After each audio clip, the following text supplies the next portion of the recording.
Coming on. Hello. Now we've got a little bit of feedback. Good morning, everybody. We're going to show you the new book that we're beginning today, the book of Amos.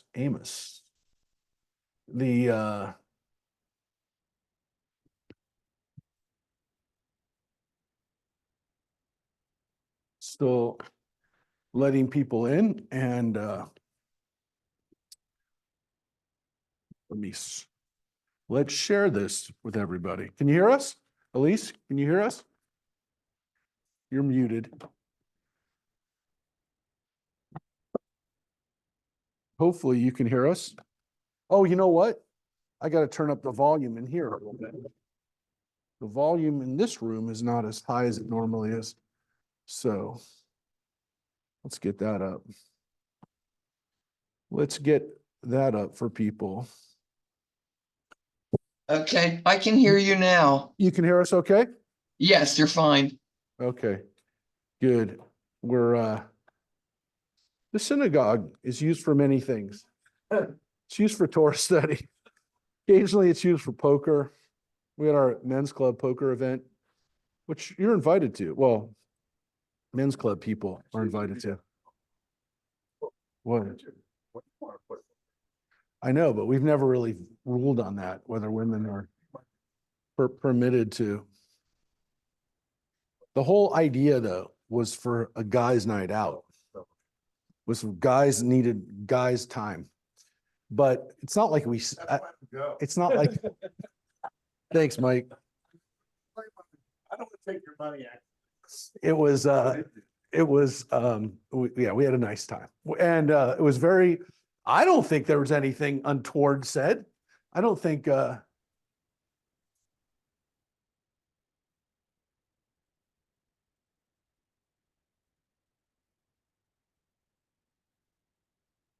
yeah, but I don't think there was anything, yeah, people used to play Pan. That was a Jewish game too, was Pan. Yeah. Yeah. Pan was but Pan was pretty much co-ed. Yeah. It was a weird game though. I had a grandmother that played Pan. There used to be a Pan casino out in the desert. Yeah, in Banning. There used to be a casino that had you could bet on Pan. But yeah, very Jewish game. Pan and casino, the casino, the game. I remember my grandparents teaching me how to play casino. Yep. But yeah, those games, I mean, it's great memories of of learning to count cards with my grandpa. No, they didn't teach me. I wish they had taught me how to count. No, but my grandma was notoriously not a cheater. No, she was notoriously competitive, not a cheater. I don't think she was. Maybe she was, but she was competitive, and she would never let the kids win. And somebody talked about it at her funeral, that like, it was not like she let her grandkids off the hook, man. She took as much joy beating a 5-year-old as a 75-year-old. She'd be like, "That's the way you learn." I don't know why I talk like that. She didn't talk like Minnesota Fats or something, but she didn't smoke or anything, or maybe she did years ago, but she definitely taught you how to learn by losing. And no, and as I got better and better, she loved me the most, because I shouldn't love me the most, but we were very close. And she did like the fact that I would play cards with her for 5 or 6 hours at a time. I would go out to Palm Springs where she lived, and yeah, we would play cards all day. And she liked that. But competitiveness. So we're still letting some people in this morning. We've got what? Okay. So yeah. The next week we're going to be online, but we'll be meeting, but we'll be only online next week. And then 2 weeks after. So the 5th and the 19th, both days will be on, but we'll be online, not in person. So I'll remind people again about that. It'll be in the e-blast and everything. But this is over the next couple of weeks, we're going to be reading the prophet Amos. Amos was not, it's heating up. Amos was, it's not an uncommon name in Israel today, the name Amos, but it was not a super common name, I would say, throughout much of Jewish history. It's not like there were a lot of people named after most of the prophets, but Amos, I knew someone was going to say Amos, Amos and famous Amos and Andy, whatever. But this prophet Amos, we don't, like most of the prophets, we don't know a lot about him, but we do know, as we mentioned before, chronologically for the 12 minor prophets, they're organized chronologically. So Amos, as we can see from the first line, is from the time of King Uzziah, who was King Uzziah, who was the king during the time, that was the same time as Isaiah, the prophet. And again, I'll just show you the timeline we have. So he's an early prophet. This guy was prophesizing at an early time, and he was prophesizing before the northern kingdom of Israel was destroyed. So that's before 722. So we know that he's early. There's also, like the other prophets that we've read, I mean, partially because of their length, most people don't think that they were written by different authors. You know, it's really only Isaiah that people think there's just no way it was written by the same person. It's different language, different attitude, different tone, different mindset. Most of the other prophets, even like as we read the longer ones, Jeremiah and Ezekiel, most people don't think those were written by different hands. But I mean, these books, you know, your 8, 10 chapters, 5 chapters, most people don't think that they were structured like that. Sometimes people do think that they were reorganized or re-edited, as we saw, you know, even with the prophet Joel last week. There's a little, you know, thing at the end that kind of tells you, you know, this is what we think, you know, when this kind of like, this is where this fits. But and it could be, again, that all of the opening sentences that kind of give us the introduction were written by people after him. I mean, there's no reason to think that, you know, he wrote his own introduction. And by the way, my name is, you know, most likely all of these introductions were written by the editor to give us some context, right? To understand who and when they were written. But I think that for when we read the prophets, and again, we're reading from a whole different historical context. You know, if I tell you somebody they wrote their prophecies 2,800 years ago, and the other guy wrote the prophecies 2,600 years ago, from that vantage point, it's old. It's just old. But there is a big difference. I mean, there's a difference in their mentality. There's a difference in their language in some cases, but oftentimes what they're concerned about is totally different. Overlap. Yeah. So some of the prophets did, and I'm going to pop open just trying to make it so that we can see it. Some of these prophets did work at the same time. So when we look at this list of the prophets, when we get to this period where we've got Isaiah and Micah here, you can see over here we have Amos, Hosea, Jonah, and Micah. And the reason why Micah is on both sides is some people think he's a northern prophet and some people think he's a southern prophet. The interesting thing about Amos is that he's a northern prophet, but he lives in Tekoa, which is really far south. It's in Judah. Well, today, Tekoa, just to show you on a map, interestingly, where Tekoa is, I think about it, we've actually taken people by Tekoa. Is there still a city named Tacoma? It's not a city, but there is a Toccoa. There's Toccoa in Massachusetts. There's Toccoas in America, but Yeah. Toccoa in the area we call Judea Samaria today is actually, I'm going to show you right now so you understand it. Well, anyway, so you can see that. I want to just show you a little bit about Toccoa today because it is an Israeli settlement about 20 kilometers northeast of Hebron or 16 kilometers south of Jerusalem. So, yeah. And he's in northern? Yeah. So how is it that he's considered a northern, Yeah. prophet?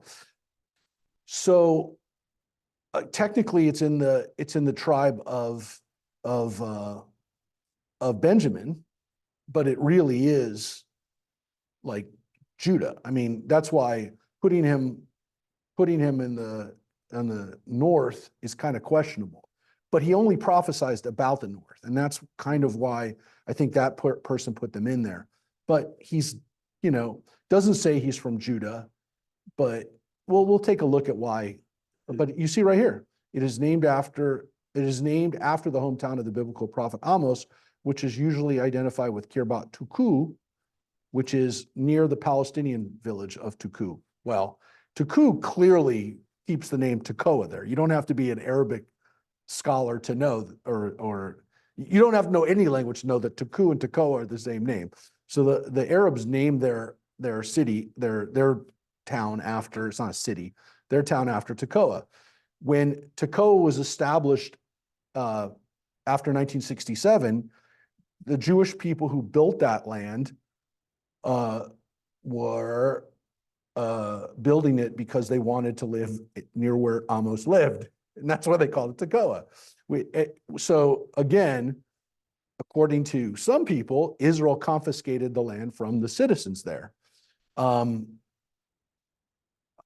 There were no people where Toccoa is today. There weren't people living there. Whether it was owned by the Palestinians, I guess there's a difference of opinion when it comes to a lot of the West Bank, right? But there were not people there. The people who continue to live in Tuku, and I'll show you where Tuku is and what Tuku looks like. This is, well, that's what it looked like. South? Yes, just south of Jerusalem. So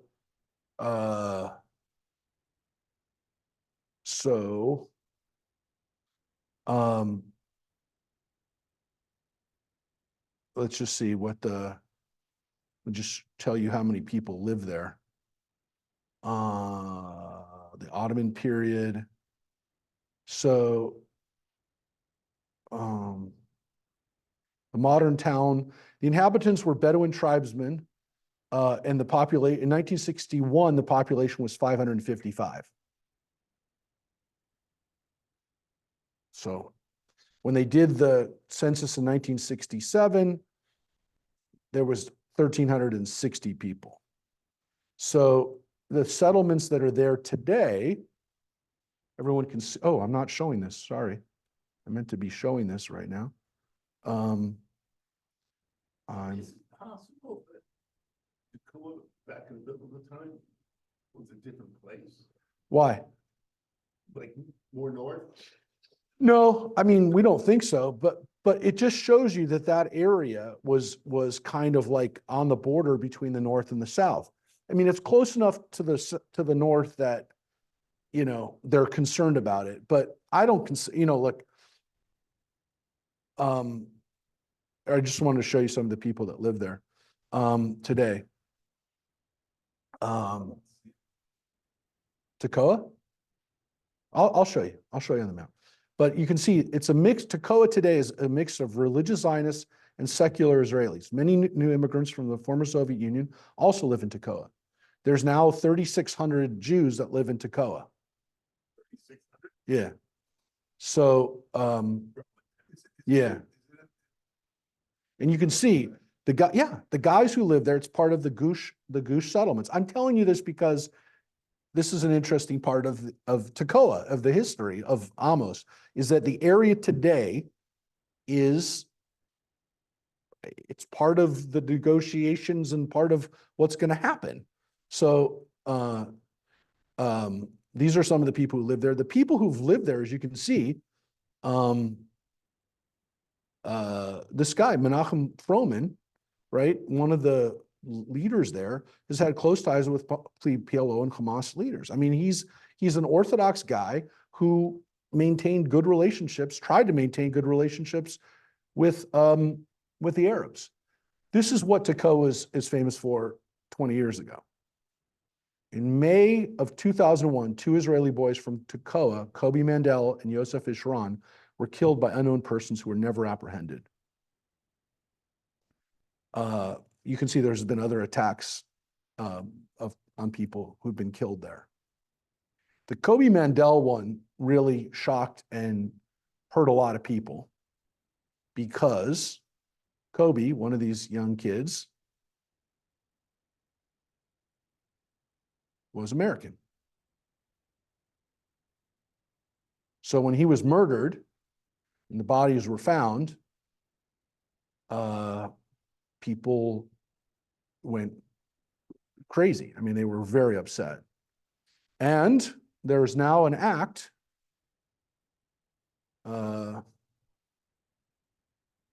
well, this act basically said, well, if you look at it, America was not doing enough for citizens that were killed elsewhere. So the family, though, set up, Sherry Mandel set up a nonprofit, and she also wrote a book. And I can't remember the name of the book right now, but I'll tell you what it is.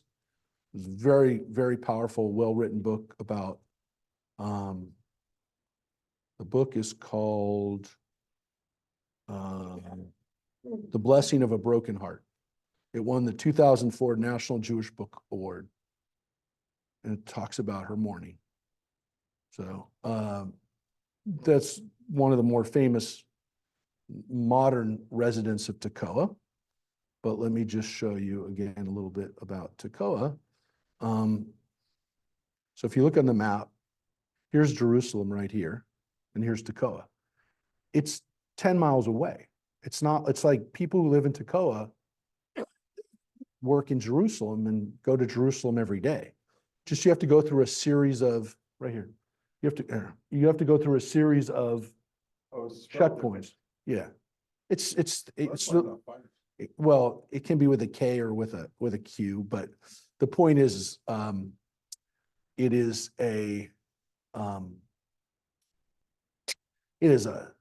stone's throw from Jerusalem, if you will, and literally a stone's throw, because unfortunately, that's what happens sometimes. We actually went to by Tekoa on one of our trips to Israel. We went to a place called Herodian, and Herodian is where King Herod was built.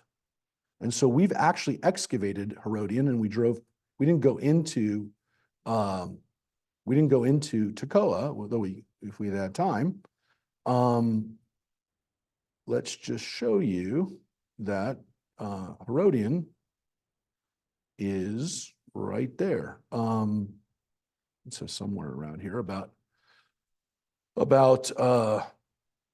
where he was buried, and I'll just show you. It said somewhere here. Paleolithic caves, Hellenistic period. It said somewhere about the Herodian, but it's very close. I mean, it's literally like you see it right from Herodian. Like when you're up on what? Tekoa? Yeah. Yeah. But let me show you Herodian for those who went on that trip. We don't go there a lot because I don't know, but it's very memorable if you went, because or Herodium. this is what it looks like. So it's a natural, I mean, it was a natural area, mountain, which King Herod turned into a fortress, which was his burial place. So it was, this is what it looks like now. It's a castle, it's a fort, and you can see Herodium was destroyed by the Romans in 71, and then Bar Kokhba used it as a fortress later on. So we have found in the excavations that started in 72, we eventually found the bathhouse, synagogue, theater, and then this was the key. We found the tomb of Herod. So we found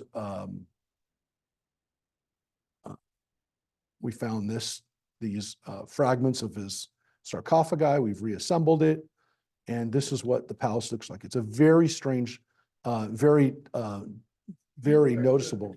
Yeah, here I'll show you. Was it just covered with dirt? Yeah.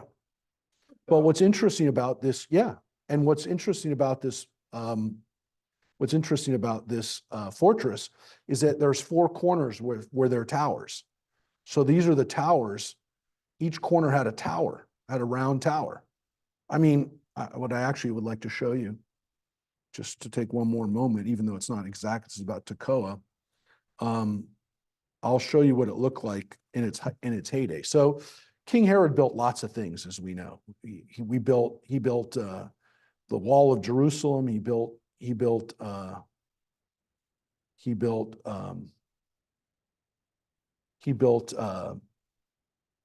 Masada. He built Caesarea. And this was one of his great projects. As you look on this map, I mean, this picture, that was where he was buried. This fortress was not only his fortress, that's where, again, he built fortresses all over the place.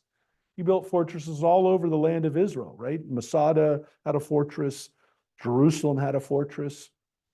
This was his real fortress. This is one of his fortresses near Jerusalem that he could escape to. Again, this is built by someone who's paranoid. Well, he had good reason to be paranoid because a lot of people did want to kill him. So this was a fortress that he could go to from Jerusalem. And down here was his burial place. And this was lit up as a light, like a lighthouse, so that people could see where he was buried. That was his imagination of like what would, and it did, it worked. For the first generation after he died, they were still scared of him, and his descendants were still king, Roman clients, and the Romans liked him. They allowed this to happen. Supposedly, this lighthouse was so bright you could see it from Jerusalem, from 10 miles away. That's just what he wanted. But eventually, because Herod was also hated, his tomb was eventually vandalized and destroyed, and that's why we found fragments of it. But for a while, it was the kind of place that Herod had dreamt about. So again, we have to go back 700, 800 years now, to almost 800 years, to the time of Amos. And who this guy was during his life was a person, as we're going to see, who definitely had some words for his people. And in the first couple of chapters, what we're going to read today is his attack on his people. Now we're told right away, and we have Rosemary's not here, but we have Judith. If Judith would be so kind as to join our audio and begin the book of Amos. I'm not sure how much we'll read today, but we'll probably read this 2, maybe into 3 weeks. But again, he's not the longest of the minor prophets. Hosea is, but his prophecies are also fairly long. So, but we're going to read his attack on us, if you will, what he has to say about us. So, Judith, you want to introduce us to Amos? Sure. The words of Amos, a sheep breeder from Tekoa, who prophesied concerning Israel in the reigns of kings Uzziah of Judah and Jeroboam, son of Joash of Israel, 2 years before the earthquake. Now, that tells you exactly when it happens. And it also tells you, of course, about this earthquake, which we know about from this time period. Here it just says, again, it's mentioned in the prophet Zechariah. We're talking about, as we showed on the chart before, I don't think, Judith, you were on before, but again, this is during the time of Isaiah and early in the prophetic chronology.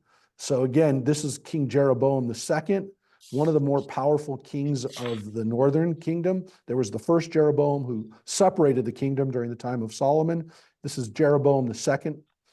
They didn't call him Jeroboam II. They called him Jeroboam, the son of Joash. So that's Jeroboam II. Good or He was a bad king. He was very bad as far as the Jews were concerned. As far as the people of Israel was concerned, he was really, really good.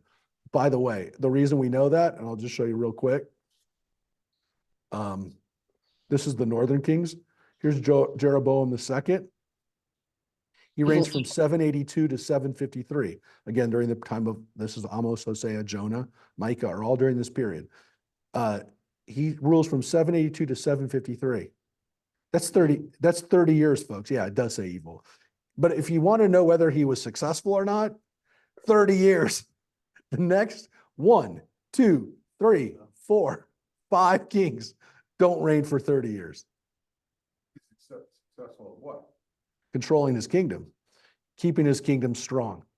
If you look at his reign, 782 to 753, which takes us again, remember in 722, the Assyrians destroy the northern kingdom. That was the pivotal moment. So Amos is prophesying about a generation before the Assyrian destruction. The Assyrians are already there. They're already threatening, but they're not. But if you look at the other kings, here you have King Jehu, who was about 25, 27 years. It's a long time, very successful king. And here you go up to the first Jeroboam, that's 21 years. But other than that, most of the kings of Israel, some of them don't even reign a year. But to reign for 20 plus years for the kings of Israel, that's an accomplishment. King Ahab, who we know about, was also bad king, very bad. Jezebel, his wife, we know, but look, he had 20 years. So there's a couple standout kings of the north that reign for, remember, the northern kingdom is separate for about 25 years. Oh, excuse me, 225 years. So 930 to 9, roughly 930, 940 to 720, right? So of that time, if you think about it, it's 200 and something years. You've got Jeroboam the first, who reigns for about 20 years. You've got Ahab, who reigns for about 20 years, and you've got Jehu, who reigns for 25 years, and then you've got Jeroboam II, who reigns for 30 years.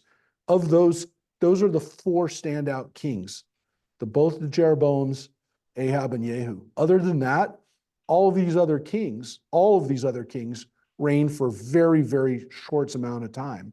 In some cases, you're talking about less than a year. No, and the reason for that, well, the reason that none of them are said to be good, and none of them. I mean, look, Jehu was good because the prophet Elisha made him king, and so we assume that he was good at some point because God says to make him king. But other than that, there's no king that was good because none of the kings were supposed to be separate, right? So from the perspective of the southern kingdom, the kingdom of Judah, which is our ancestors, none of these kings were good. The only reason why why we even have Jehu as a good king is because Elisha made him king, because God said, go make Jehu king to punish Joram. But other than that, like we have no reason to believe that these kings were. That's us. That's from us. Yeah, that's from us. That's our standpoint. So this is about 30 years before the destruction, but at a time of stability for the north. I mean, that's what I want you to understand. from the southern, from where Tekoa is and from where Judah and the other people are looking at it, they're not good. But so that's the vantage point. So here's what, we know, well, it says concerning Israel in the beginning, right? But you'll see, it doesn't appear that, like, if you read the first chapter, it doesn't look like he's talking about Israel, but you'll see. Well, let's take a look. Here's his prophecy. He proclaimed, God roars from Zion, shouts aloud from Jerusalem, and the pastures of the shepherds shall languish, and the summit of Carmel shall wither. Thus said God, for 3 transgressions of Damascus, for 4 I will not revoke the decree, because they threshed Gilead with threshing boards of iron. I will send down fire upon the palace of Hazael, and it shall devour the fortresses of Ben-Hadad. I will break the gate bars of Damascus and wipe out the inhabitants from the Vale of Aven and the sceptered rule of Beit Eden. And the people of Aram shall be exiled to Kir, said God. That has nothing to do with Israel. That's about Aram. That whole prophecy was about Syria, Damascus, the capital of the Arameans, the modern day Syria. Damascus is still a city, folks. Still a city, and they still have a lot of problems in that area, right? That's where, again, we've seen war and bloodshed even in the last years. Yeah, and the Arameans are going to be exiled, by the way. They're going to be taken back to Assyria, to Kir, which is in Assyria. So this is all about Aram. This is not about Israel. Well, without ruining it for you, buckle up, because that's what we're going to have for the first chapter.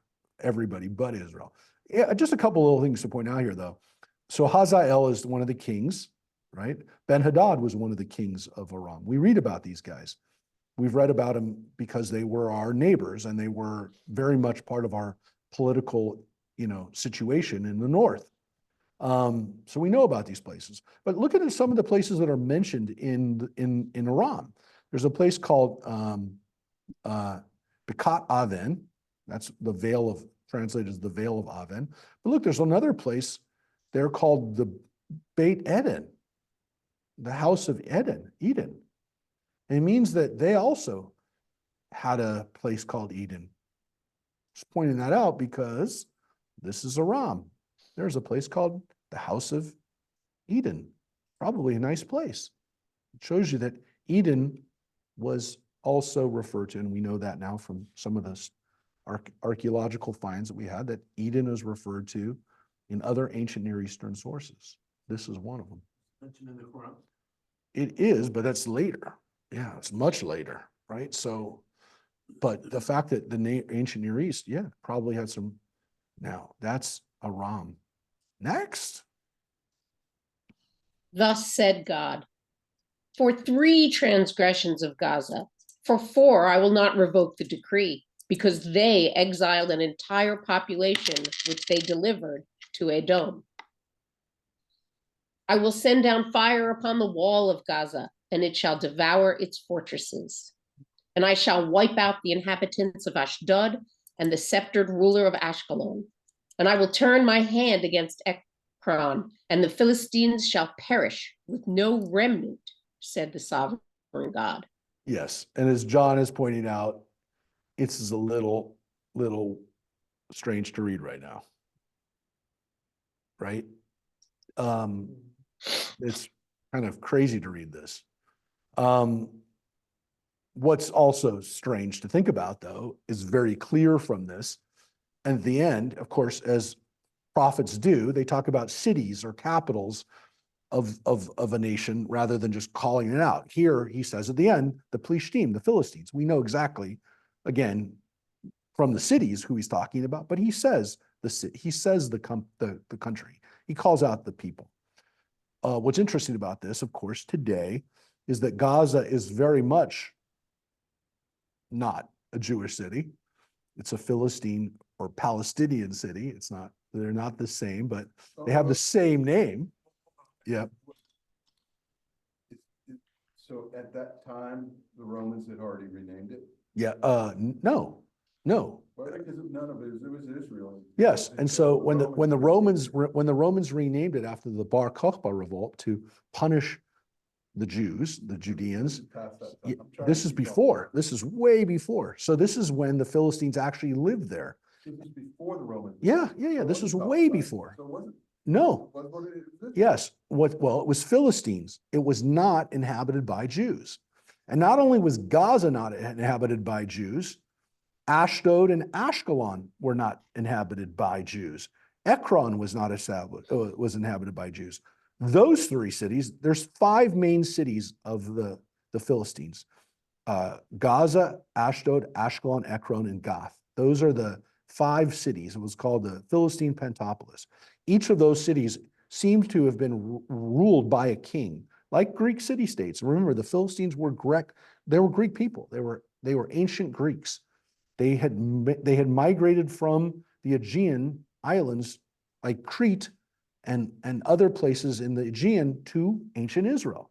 They were not Israelite. They were not Semitic. They spoke a Greek language originally. Eventually, they kind of became Semitic-speaking people. And they were there during the Egyptian period. The Egyptians fought against them. They were very highly advanced people. We couldn't dislodge them. They were so highly advanced that 400, 500 years after we came in there with Moses and Joshua, we still hadn't gotten rid of them. So this is in the 700s. They are still living there. We have not gotten rid of the Philistines. Not only that, they're on the coast all the way up at least to Ashdod, which is the port city that's near Tel Aviv. It's the commercial port city. When cruises come into Israel today, they stop either in Haifa or in Ashdod. Most of them stop in Ashdod. And they go from Ashdod to Tel Aviv. They'll take people on tours to Tel Aviv, or they'll take them to Jerusalem. But Ashdod is a major Israeli port. During the time of the Philistines, during the time of the Bible, during the time of Amos, during the time all the way through there, it was Philistine. When did it stop being Philistine? Pretty much during the Persian period.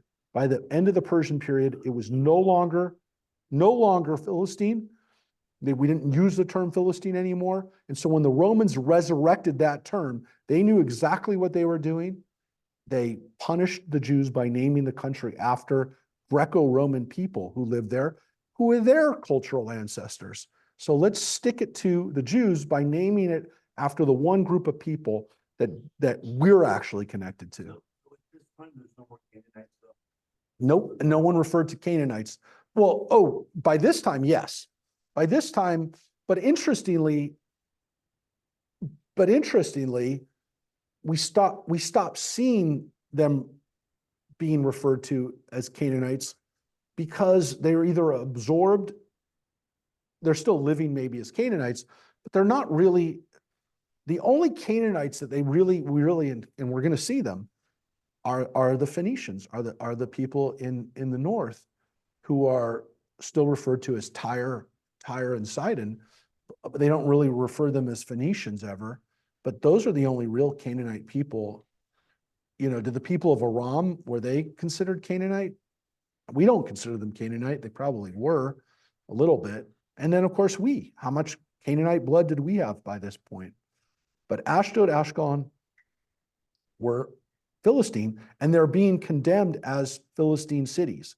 So it just tells you that all throughout the time of King David, all the way up through the time of Jeremiah, the Philistines are still living there. And not only that, they are going to war with us occasionally, and that's why he's telling them that they're going to be punished, because they helped take our people and send them to Edom as slaves. And so they're being punished. The Philistines will perish, right? With no remnant. Well, what's interesting is that actually did happen, because there are no people anymore who can claim to be Philistine. The Palestinians don't claim to be Philistine. They don't claim to be Philistine. The name that they use happens to be based on the Philistines, but they don't claim to be Philistine. There was and sometimes still an attempt for some Arabs to claim that they're Canaanite, which is an interesting thing. Yeah. The Canaanite approach was an interesting one because it was done by some Arabs in the 1940s, even earlier than Israel's establishment, before Israel's establishment, even in the 20s, there were some Arabs who said, we are Canaanite, which is kind of what you get a little bit in James Michener's The Source, where, well, aren't they Canaanite? So they said, we're the original inhabitants. The Bible even tells you that we were the original inhabitants. The Bible says it. Abraham came there and there were Canaanites there. Moses comes back, there are Canaanites there. So we're the original inhabitants. So then if you say, well, only the Bible tells us that you're supposed to kick out the Canaanites, that's fine. Now, you could say, well, that's a really smart theory. That's a smart approach. Because if you want a historical background, what do I say? My Bible tells me the Canaanites were there first. It also says God said to get rid of it. The reason why the Canaanite approach wasn't taken by Arabs, does anyone want to guess? Well, it disassociates themselves from Arabs. If they're Canaanite, they're not Arab anymore, which means that nobody in Saudi Arabia cares. It means that nobody in Iran cares because they're not Muslim anymore. They're Canaanite. They're not Arab anymore. They're essentially renouncing their Muslim and their Arab identities because they're going pre. Now, technically, I guess you could say they could call themselves Philistine or Canaanite or whatever Muslims. They could say we're descendants of Canaanites who became Muslim, and then Iran would back them, but they wouldn't be back from an ethno-Arab position. And during the 40s and 50s and 60s, especially, before we had the rise of Iran and pan-Islamic ideas, you had only pan-Arab ideas. And pan-Arabism was very, very big in the 40s and 50s. That's why Christians could be behind the Palestinian national movement. I'm talking about Christian Arabs. I'm talking about Lebanese. I'm talking about Christian Palestinians. The reason why every Christian Palestinian left Israel is because pan-Arabism is dead. The only allegiance that people have is through Islam, and that's not good for them. That's not good for Christian Arabs who are living in Israel, or for that matter, living in Egypt, or living in Syria, or living in Lebanon, which is why most of them have left. Yeah. Means there's an Arab identity that we all share, right? And so, if we're all Arab, we're allied together. So you had these organizations and they still have it, the Organization of Arab States, the OAS, which was to bring these countries together so that they would support each other and fight together. And again, there was even an Arab Republic. We called it the United Arab Republic. If you remember back into the Golda Meir movie, that was Syria and Egypt fighting together, as there was a time when they saw that the Arabs of Syria and Egypt would be one country. Nasser of Egypt believed that he could be the leader of the Arab people. And and this is important, by the way, folks, because it's still there. And it's one of the things that it's like, are we Muslim or are we Arab? And they understand that if you go the Muslim route, the Christians are out. The Christians are out. But understand that Palestinians have always had this kind of attachment to understanding themselves as Arabs. I'm going to show you real quick. This is the Palestinian flag, the Palestinian crest, not the flag, but the coat of arms of the Palestinians is really critical, because if you look at this is something that people should know, because it's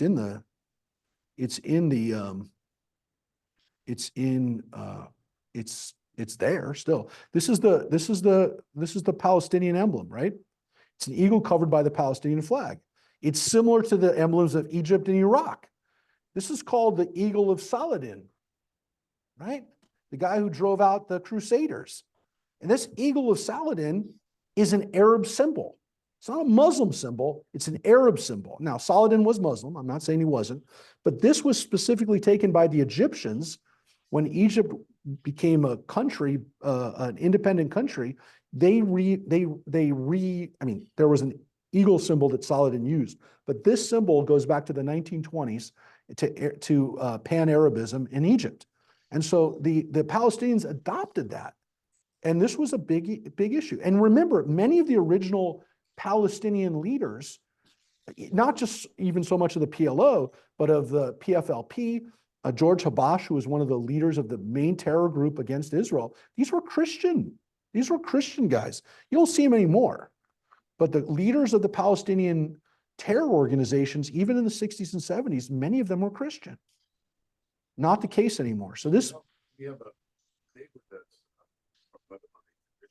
yeah, It's a small population, stuff, man, but it's like I said, up north. yeah. Lebanon. Look, Lebanese have always had especially Christian Lebanese have always had a difficult relationship with Israel because on one hand, from the Arab side, they understood the struggle of the Palestinians. And so they were a little anti-Israel. But from the standpoint of a persecuted religious minority, they understood the Jewish side. And so there was always some tension. And so some Christian Lebanese have been big supporters of Israel, and some Christian Lebanese, and I'm talking about in America and the rest of the world, some Christian Lebanese have not been very pro-Israel. Yeah, Danny Thomas was Christian, and he was on the more pro-Israel side. Yeah. Now you might be saying, well, that's because he lived during that time. Yeah, also great rabbi. Yeah, he did, but he was definitely more pro-Israel. There were other Arab Americans, even by the way, Casey Kasem, who was not pro-Israel. Now, Casey Kasem wasn't, I don't want to make it sound like he's anti-Israel because he's dead now, but he can't defend himself. Yeah, but he was a Christian Lebanese who was not very pro-Israel, was more on. So Christian Arabs have always had kind of a difficult take on this because some have been, so you don't know. And I'm always careful when I talk to a Christian Lebanese person, where they stand, because sometimes they'll be very, very anti-Israel. And sometimes they'll be like, no, thank God for Israel. But it's a very, Do it. yeah, it's a difficult issue, his neighbor. So interesting again, good though, going back to this text, the Philistines lived in these cities and they lived there. There were some Philistines that were probably still there, during the time when Alexander the Great came in, and they probably got a big boost out of having a Greco-Roman person now conquer the area, but they were already on the wane. It was almost, again, they were almost done at that point. So it wasn't during the Persian period. So during the time when the Jews were in control of the country, by that point, Philistine autonomy was gone. So by the time of the Roman period, the Greco-Roman period, Gaza and all those areas, Ashdod, were all under the control of King Herod. He controlled them. They were Judea. They were part of Judea.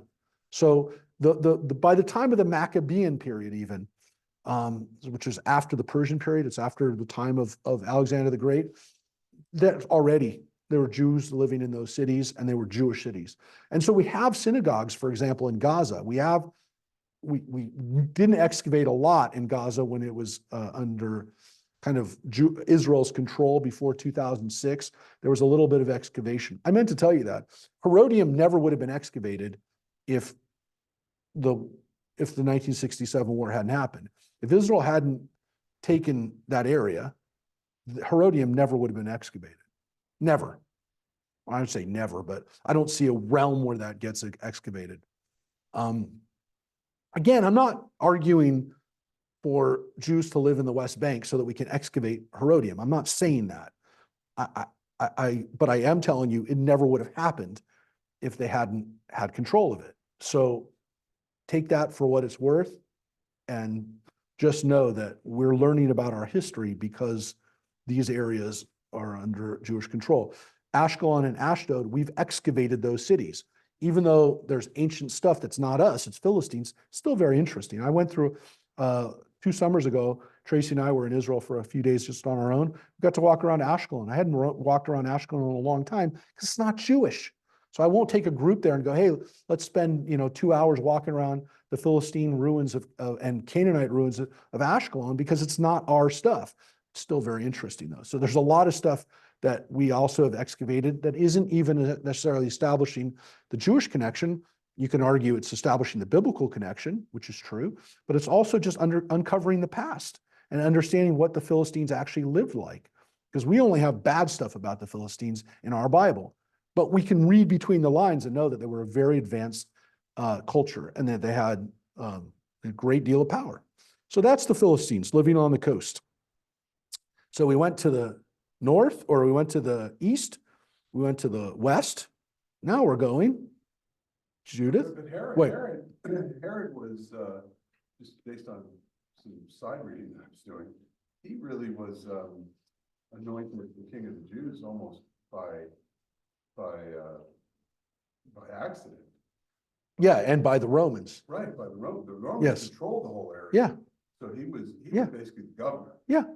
Yeah, Herod was a governor, was a Roman appointee who the Jews had a difficult time with. And the level of acceptance was, to some extent, how much do we want to collaborate with this guy? And it's interesting, the Romans didn't put their own governor. Well, they did. That was- The question is, how much power did they give Herod? And Augustus Caesar gave him a lot of power. But remember, he did it because Augustus was not a foregone conclusion, right?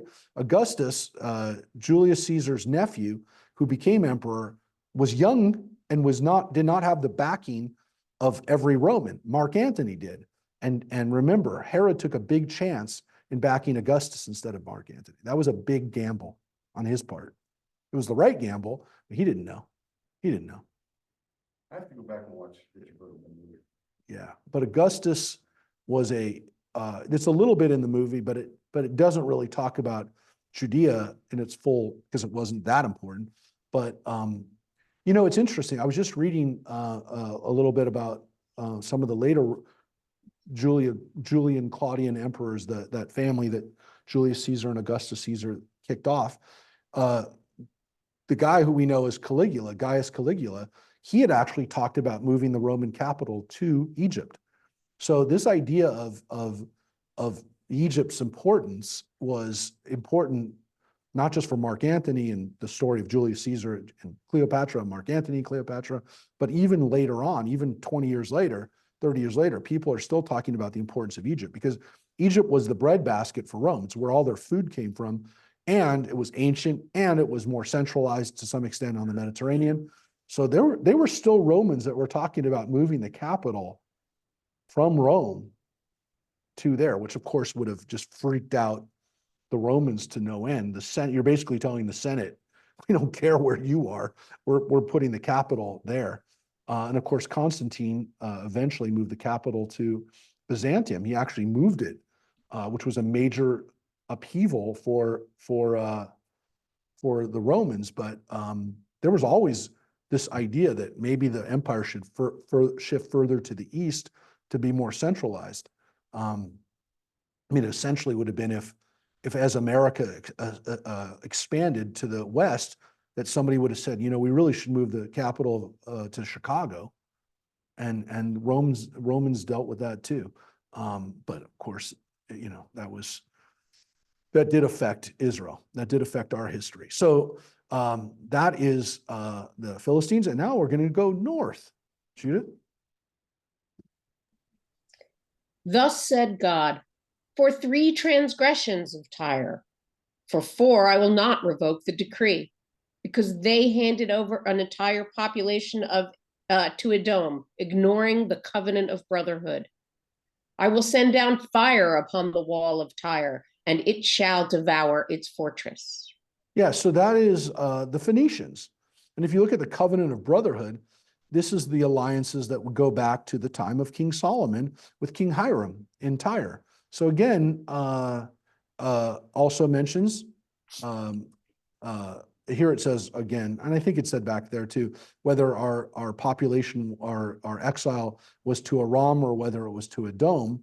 That's also what we have here too, which is, whether it's Aram or Edom. By the way, the difference between Aram and Edom is whether this Dalet is a Resh or whether it's a Dalet. So it very easily could be Aram, but we don't know for sure. It is very possible that they're talking that Amos was originally talking about populations that were moved, that were exiled to the north rather than to Edom. But But the Vav? yeah, well, that again was a vocalization that was added later. Okay. So we don't know. I mean, that's why they didn't do it, because we don't know for sure. But there is a reference to in Isaiah that part of our people were taken there, but that's to Aram. But Right. the Edomites were also involved in stuff against us, and here they are. Here's Edom, who are kind of in the southeast of us. Thus said God, for 3 transgressions of Edom, for 4 I will not revoke the decree, because he pursued his brother with the sword and repressed all pity, because his anger raged unceasing and his fury stormed unchecked. I will send down fire upon Timon, and it shall devour the fortresses of Batsra. Yeah, and these are all places in Edom. And again, they're our relative, right? They're our relative. They're descendants in Genesis, we read they're descendants of Isaac. So these people are not good either. Now, we haven't talked about Israel yet. But of course, what's happening is that Amos is doing a circle. He's coming in. He's coming around the outside. And what's interesting is he actually starts more with, again, not so much geographically, because all these countries surround us, but he's actually starting out with peoples that aren't really related to us, and then coming into the peoples who are really related to us, the Edomites, and now the Moabites and Ammonites that are related to us through, of course, through Lot, through Abraham's family, and also, of course, through a marriage, because we had people like Ruth, who was a Moabite, and we had other people who are Maacah, who's Solomon's wife, who's an Ammonite. So these are people who are very similar to us. And what we know, they spoke virtually the same language as us. Hebrew, Ammonite, Moabite, were all kind of the same language. So here's the Ammonites. Thus said God, for 3 transgressions of the Ammonites, for 4 I will not revoke the decree, because they ripped open the pregnant women of Gilead in order to enlarge their own territory. I will set fire to the wall of Rabbah, and it shall devour its fortresses, amid shouting on a day of battle, on a day of violent tempest. Their king and his officers shall go into exile together, said God. Yeah. So the Ammonites are going to be punished. And again, their big city of Rabbah.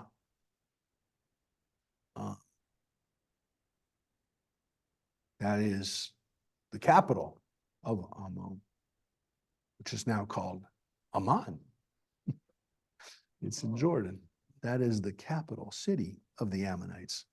And so that is what's going to happen to the Ammonites for their horrible things that they did, including, as you can see, ripping out pregnant women. Yeah. So far, that's one chapter, nothing about it. And actually, it continues into the second chapter. Again, I don't know, this was a great break, but you'll see, continues. Thus said God, for 3 transgressions of Moab, for 4 I will not revoke the decree, because he burned the bones of the kings of Edom to lime. I will send down fire upon Moab, and it shall devour the fortress of Kriot, and Moab shall die in tumult amid shouting and the blare of horns. I will wipe out the ruler from within her and slay all her officials along with him, said God. And so then we finish with the Moabites. Now the Moabites, the Moabite curse, a curse against the Moabites. And again, you see the same phrase at the beginning of each one. For 3 transgressions, now for 4, I will not revoke the decree. Again, this is the style. It's a style. It's a stylistic, way that Amos speaks, or God tells him. But what is this stuff? He burned the bones of the king of Edom to lime.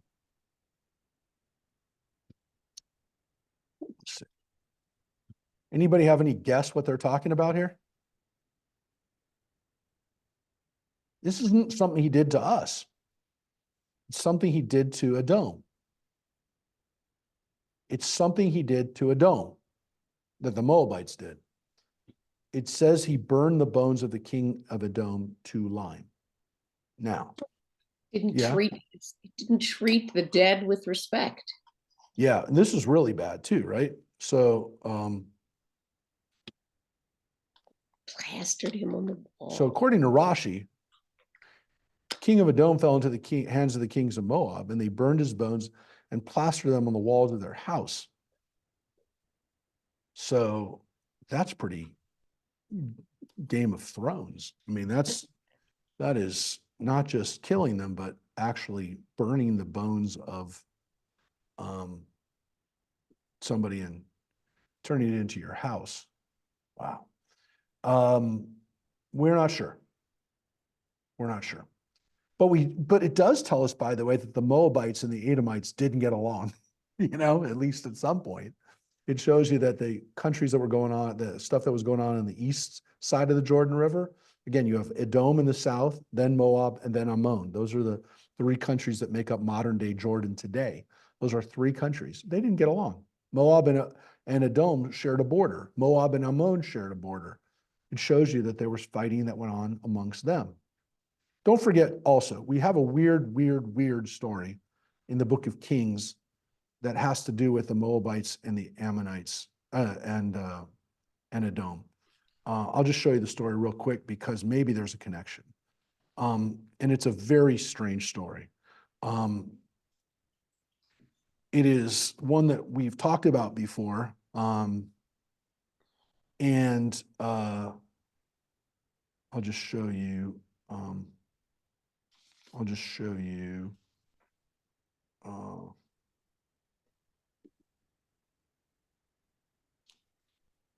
on a second. I could do it through Safari. Why don't I just do it through Safari? I'll just have two Safaris open at the same time. Let me just show you the story real quick.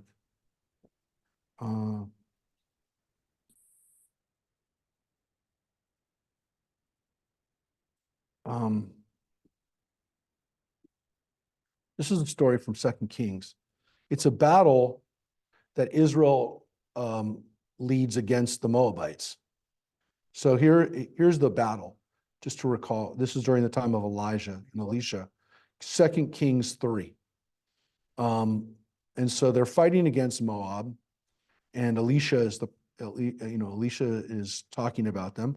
So it's the king of Israel. I just want to show you the whole thing. So king of Israel and the king of Edom were fighting together. Actually, the king of Israel, king of Judah, and king of Edom. That's three kings.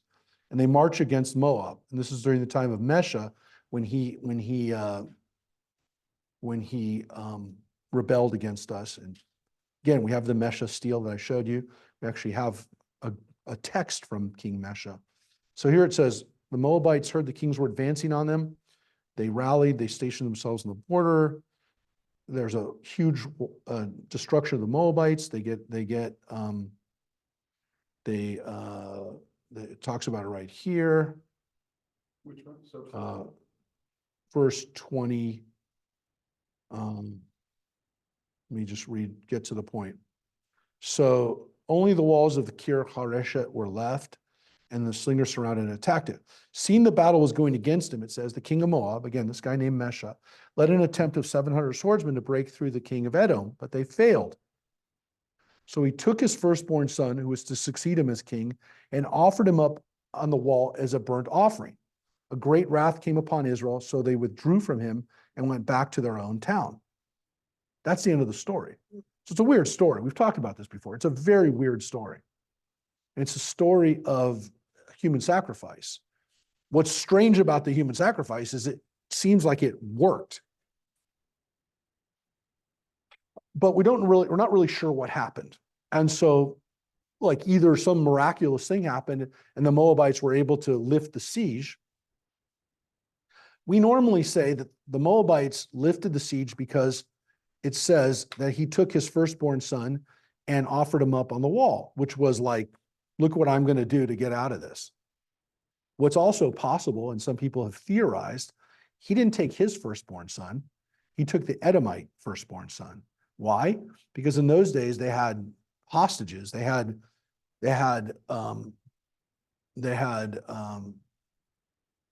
allegiances, and sometimes they had hostages where a king would hold someone else's son to make sure that the people didn't attack them.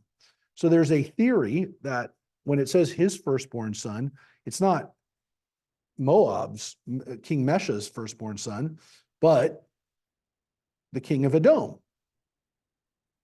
What does it say here, the note? Yeah, sometimes it says Aram, but let's just say it's the king of Edom. And what he did is he took Edom's firstborn son, sacrificed him, and that so ticked off the Edomites that they left, that the Edomites retreated, pulled out of the attack, and then that was the end of the attack. We don't know, but that is a theory that is then further buttressed by this weird line from Amos, which talks about some kind of burning of bones, which had to do with the king of Edom. Is it possible? Yes.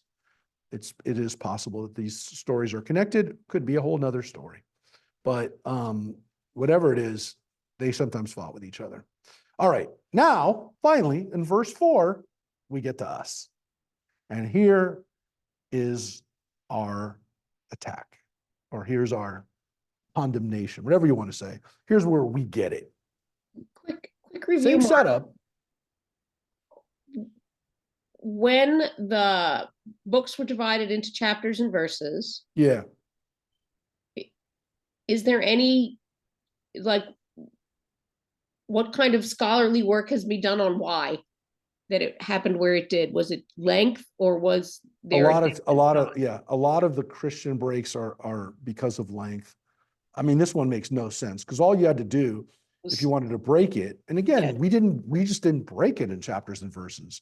right? We didn't do that. I mean, which, by the way, one of the reasons why we maybe didn't break it in the Torah is because that allows you to break it where you want to break it. If you're reading a story and you want to get through to the certain part of the story, if I tell you this is the end of the chapter, then you got to read, well, you don't have to, but a lot of people say, hey, let me just finish this chapter, right? You're reading a book. Somebody asks you to come. I got to finish this chapter. I don't want to break one page from the end of the chapter. But that's, I mean, in the ancient world, we didn't have chapters and verses at a certain point. So where do you break it? You break it where you want to break it. You want to read up until this point, you can read up to this point today.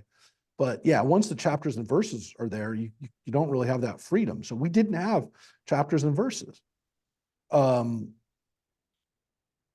Yeah, it's kind of wild, but it also can kind of change.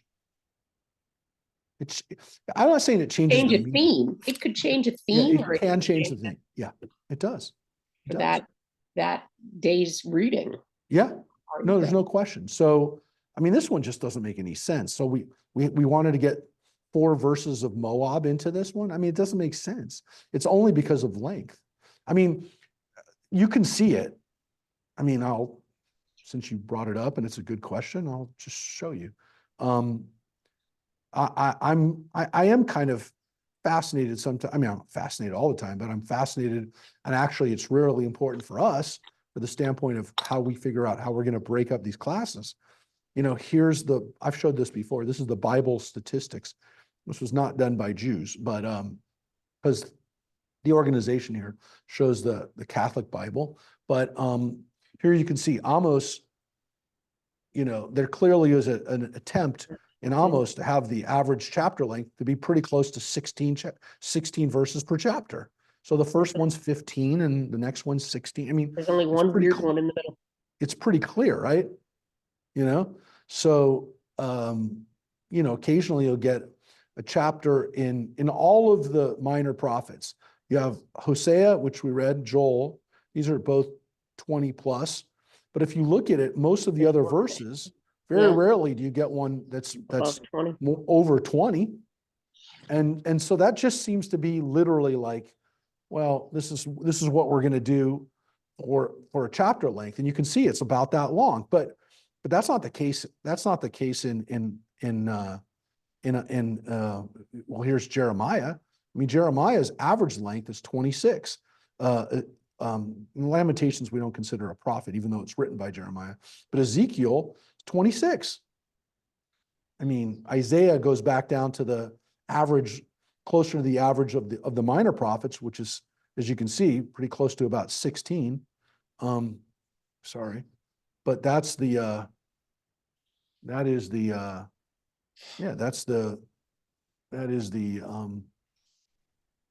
I mean, yeah, if you want to look at what's going on there, that's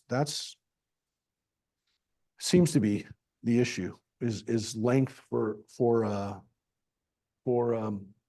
sharing, for having that come down to us. So let's look at what happens with Judah. Thus said God, for 3 transgressions of Judah, for 4 I will not revoke the decree, because they have spurned the teaching of God and have not observed divine laws. They are beguiled by the delusions after which their ancestors walked. I will send down fire upon Judah, and it shall devour the fortresses of Jerusalem. Okay, Thus- so that's Judah. Wait, that's Judah. So we got Judah before we get Israel. So we get the southern kingdom before we get Israel, which is further indication that he's talking about Israel, because he goes all the way around Israel and then gets to Israel. So if he was talking about Judah, he would have ended with Judah. He doesn't end with Judah. He comes to Israel, and the last one he hits, of course, is the southern kingdom. So he's now going to hit us in the north. He's going to hit the Israelites there. And again, what have we done in Judah? It's not following the teachings of God, not following the Torah. That's what it says, the Torah Adonai. And again, before you ask it, there are a couple of haftarot that come from Amos. The Frachrei Mot Kedoshim, we read the prophet Amos, and other also earlier Vayera, we read the prophet Amos. But yeah, Amos says you haven't followed the laws, and you've been worshiping the idols, and you've been doing it for a long time. So, but not a lot. I mean, there's not a lot here. I mean, there was more on some of the other nations than us. I mean, there's more. There was 3 paragraphs or 3 verses on Moab. There's only 2 here on Judah. And here we get to Israel. Thus said God, for 3 transgressions of Israel, for 4 I will not revoke the decree, because they have sold for silver those whose cause was just, and the needy for a pair of sandals. Oh, you who trample the heads of the poor into the dust of the ground and make the humble walk a twisted course. Father and son go to the same woman and thereby profane my holy name. Well, that's pretty tough. That's a pretty tough thing. So you can see we're still going on. It's not done. They recline by every altar on garments taken in pledge, and drink in the house of their God wine bought with fines they imposed. Yet I destroyed the Amorite before them, whose stature was like the cedars and who was stout as the oak, destroying his boughs above and his trunk below. Yeah. So what's interesting now we do get a reference to the Canaanites. The Amorites are Canaanites. And what he's telling us is, I destroyed the Canaanites. You don't think I'm going to destroy you? I destroyed them. They lived in the same place you did. And they were mighty people. And I brought you up from the land of Egypt and led you through the wilderness 40 years to possess the land of the Amorite. And I raised up prophets from among your sons and Nazarites from among your young men. Is that not so, O people of Israel? Says God. Now, here's a weird reference to the Nazarites. Why does he bring it up? Well, he's already brought up wine as not a good thing. He seems to like the Nazarites. Amos seems to, well, let's look. But you made the Nazarites drink wine and ordered the prophets not to prophesy. And so here, he compares what the Nazarites are doing to something similar to what prophets are doing, which is kind of talking to God, doing something holy. And so the prophets were there and you wouldn't let them do their job. And the Nazarites were there to do their thing and you didn't let them do their thing either, which is kind of help the overall holiness of the community. So you can see alcohol is definitely part of it, but for the Nazarites, it's what they do. And it's the way they keep at least some level of holiness. So here's what the punishment is.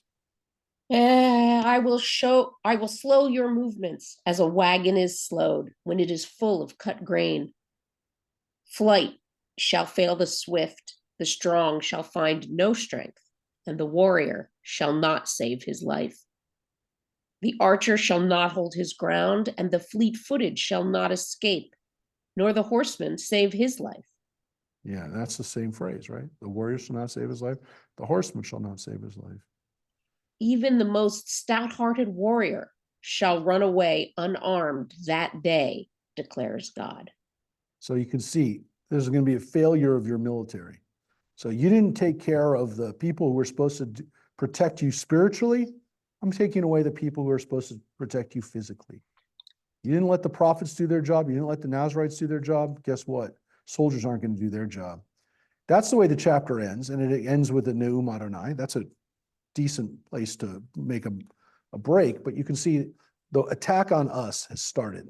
It's not over. Not over yet.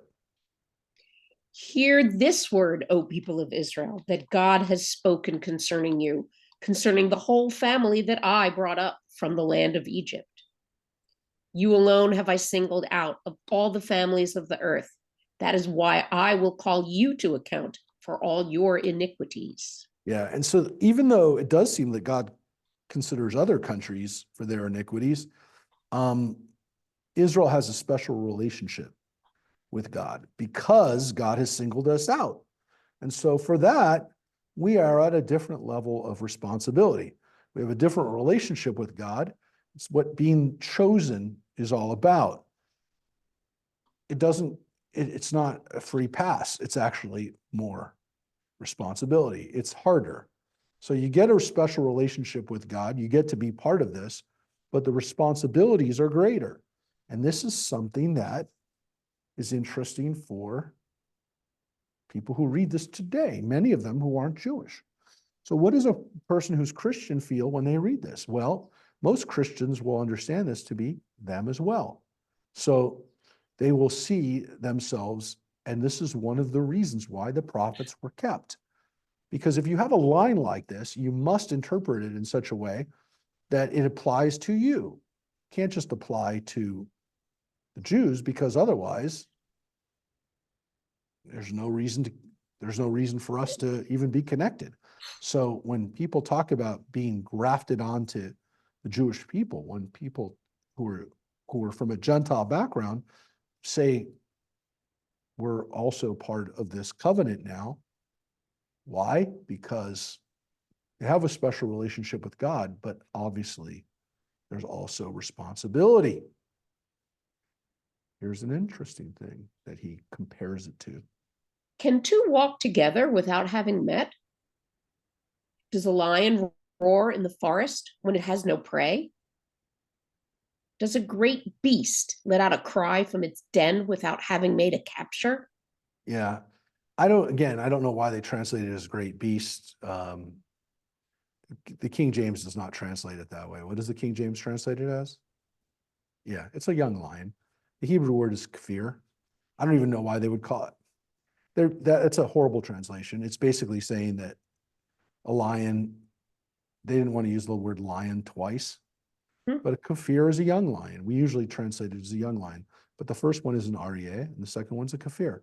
So it's a lion. It's a lion and a mountain lion, a lion and a cub, or whatever you want to call it. They're both lions.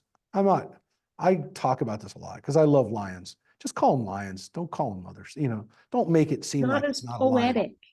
Yeah, I understand. I get it. It's not poetic, but it's clearly a lion. They're both lions. Different words for different kinds of lions. But the point is, these are all rhetorical questions, right? This is done, man. He's saying it's done. It's done. And what is he, what's he comparing it to? Things from nature.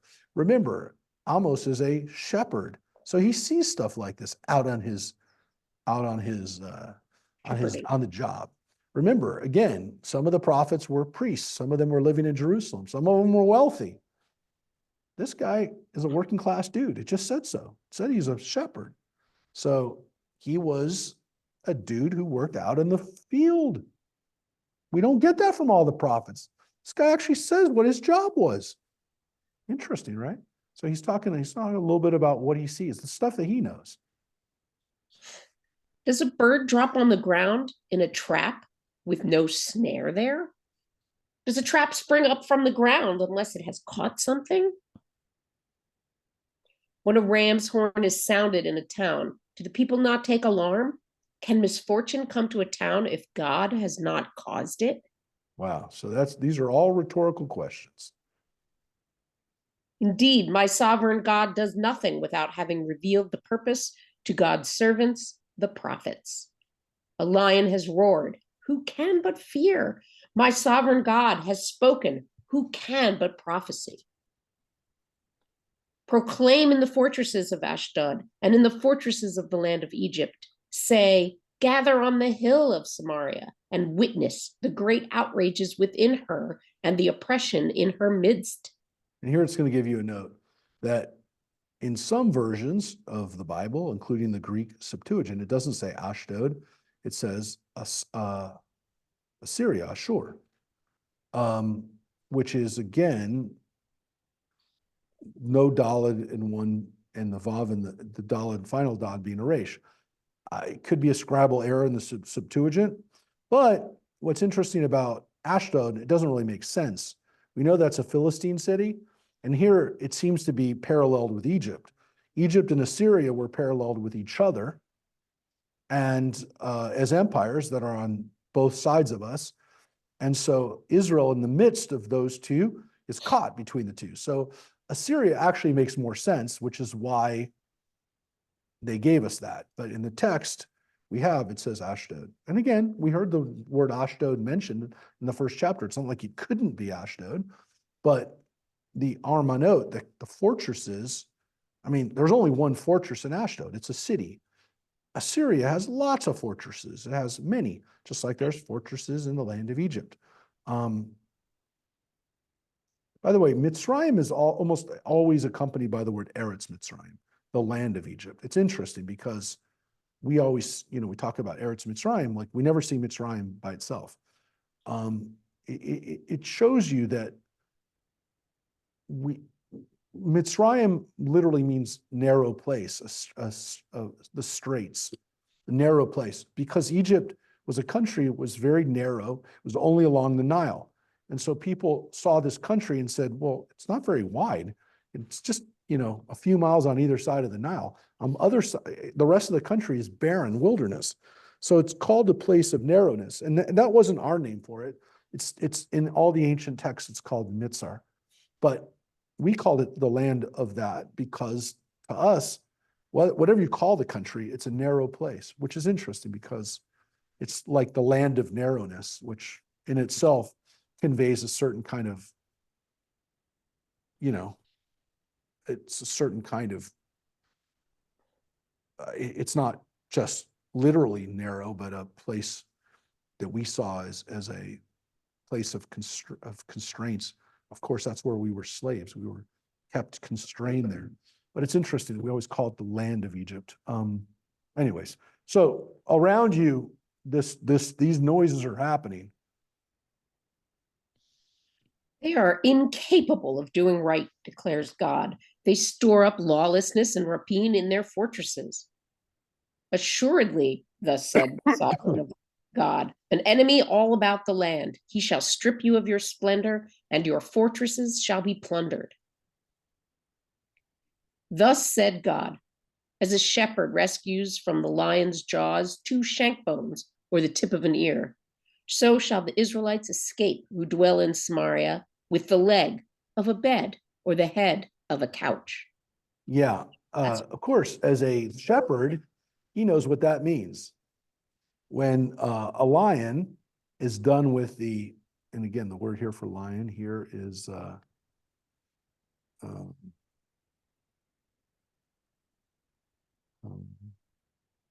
Ari, yeah, is an Ari. All you have left is the, is the back part of it, an ear, it's all that's left. That's all that's going to be left for you. So it's interesting that he brings his references, right? His understanding to it. As a shepherd, I can tell you, when you come and you see only thing that's left is an ear of an animal, that's a powerful image. So that's it. It's a carcass. That's what's going to be left. And you're going to take a little piece from here or there of Samaria, but it's done. That's a very powerful image. Yeah.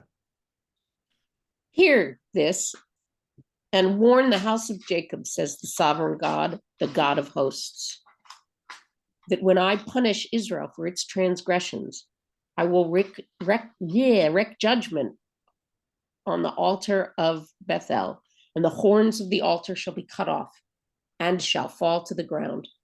I will wreck the winter palace, together with the summer palace. The ivory palaces shall be demolished, and the great houses shall be destroyed, declares God. Yeah. And this is in Samaria. So it tells you that King Jeroboam had a winter palace, had a summer palace, he had an ivory palace. The ivory palace in Samaria, we've uncovered some of that ivory palace. Amazing. Ivory carvings, exactly described as it was in the prophet, as in the Bible. We have found, I'll show you a piece of some of this unbelievable ivory from Samaria that we've uncovered from the walls. I'll show you. And it shows you, well,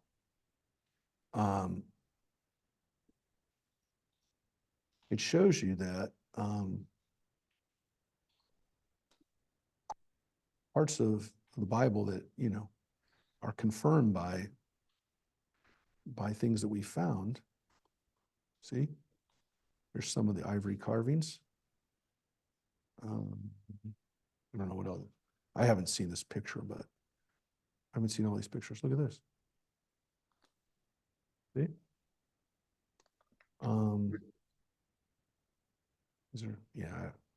did not, this is now weird stuff that you get from the internet, but you can see, that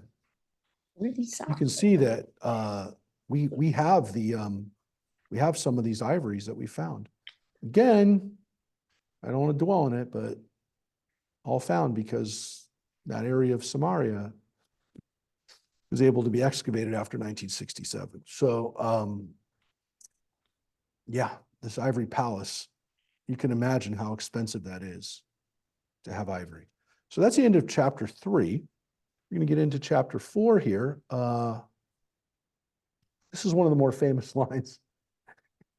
Actually, when we talk about famous lines from a prophet, this is one of Amos's most famous lines.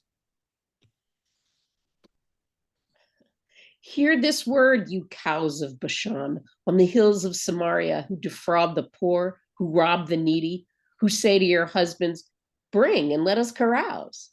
Yeah, so the cows of Bashan. This has been a this has been an image that the biblical, since the biblical period, Jews and then later Christians would use as warnings to people who were not behaving well. Yeah, because clearly their behavior is indicative of people who are wealthy, who don't care about the poor, who are having a good time, who are out to have a good time. Again, calling them cows of Bashan is even more visual and stunning. But for a guy who lives in the south, and again, the cows of Bashan, based on like kind of what we know from the references in the Bible, is this is in the north, and the Golan is the area we call Bashan. And there were cattle that would graze in that area, and they were considered the best cattle. They were like, whatever cows you want to, yeah, you want to talk about, or what American cow people talk about. I don't know, what's it called? Harris Ranch. You would say the cows of Harris Ranch. But people knew that those cows were big. They were well taken care of. They were not like some of the scrawny cows in the South. So Happy he cows compares from them to that. California. What? Happy cows from California. Yes. Yeah, exactly. But I remember with our old tour guide Hillel, he used to drive, when we go up to the Golan, he would quote this line from, Parot HaBashan, he would throw out that quote, cows of Bashan. So when you see the cows in the Galilee today, in Golan today, and you think about the fact that there are now cows there again, which is, by the way, I want to stress that having cows in Israel was something that only happened in the last 60, 70 years, or maybe 100 years back to the kibbutzim, because almost all of the herds people in the last 1,000 years that lived in that area, they not only had goats, none of the area could sustain cows. And so, and they didn't eat cows and they didn't graze cows. There weren't cows. So the fact that cows were grazing again in the Golan for Israel is a testament to returning the land to the fertility and to the life that it had during the Bible. So Israel looks at the cows of Bashan and says, isn't this a great thing? So on our last trip to Israel in June, we went to a steakhouse in the Galilee. I know, John. Yeah, I had a veggie You burger. have bread. But I had a veggie burger, and we don't have anybody who was on our June trip. I think it was on here now, but yeah, we went to a kosher steakhouse in the Golan. Yeah, I know. It wasn't that good. Don't worry, but it was. People were. We went to a different place in the Golan when we were there, but this one was steakhouse, and it's a symbol of success today to some extent. Here, it's clearly a symbol of wealth, and also, unfortunately, of not caring for the poor. So there is that level. And again, not only you don't care for them, you take advantage of them, that you're defrauding them. By the way, we probably think that Amos is a shepherd of sheep and goats. And so for the cows, if you're a shepherd of sheep and goats, and you look at the guy who's got cows, the cows are already examples of extreme wealth. So that's why, again, the guy's talking a lot about stuff he knows, but of course he's comparing them to the wealthy. Yeah, but he's comparing them to the wealthy people who are behaving poorly. And everybody has that image of what that means today, whether it's, Beverly Hills or, Upper East Side of Manhattan, whatever community you want to take shot at, that's what he's doing right now. And he's saying these people are taking advantage of the poor. And here's, again, the continuation in this chapter of what happens. My sovereign God swears irrevocably, behold, days are coming upon you when you will be carried off in baskets, and to the last one in fish baskets, and taken out of the city, each one through a breach straight ahead, and flung on the refuse heap, declares God. Come to Bethel and transgress, till Gilgal and transgress even more. Present your sacrifices the next morning and your tithes on the third day.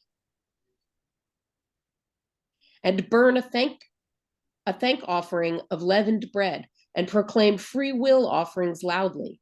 For you love that sort of thing, O Israelites, declares the sovereign God. Yeah, so you can see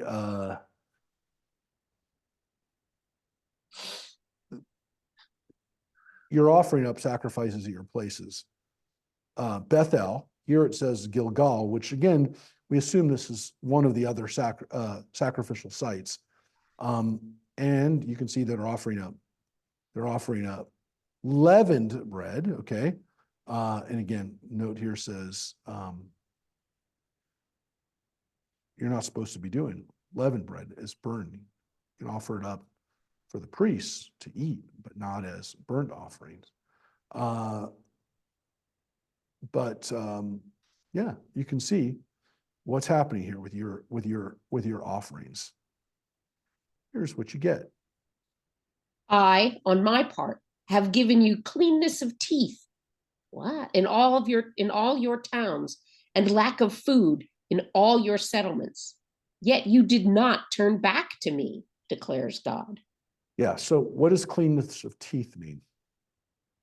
Anybody know? It means there's no meat on it, no meat on the bones. No, that's a good guess. But no, there's a reason why clean teeth or good-looking teeth.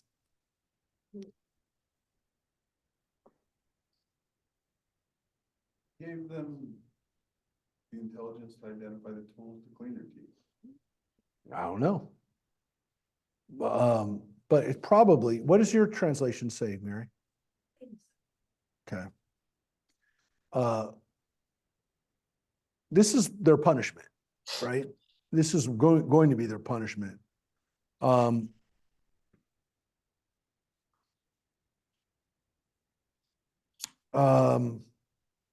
let's go. Let's read a little further. I therefore withheld the rain from you 3 months from harvest time. I would make it rain on one town and not on another. One field would be rained upon, while another on which it did not rain would wither. So I messed with your cycles of food. Well, let's keep going. So 2 or 3 towns would wander to a single town to drink water, but their thirst would not be slaked. Yet you did not turn back to me, declares God. So what it's talking about here is you had warnings. I took away your ability to have things, basic necessities, food, crops, water even. Like, I kept giving you signals, warnings. You didn't see it.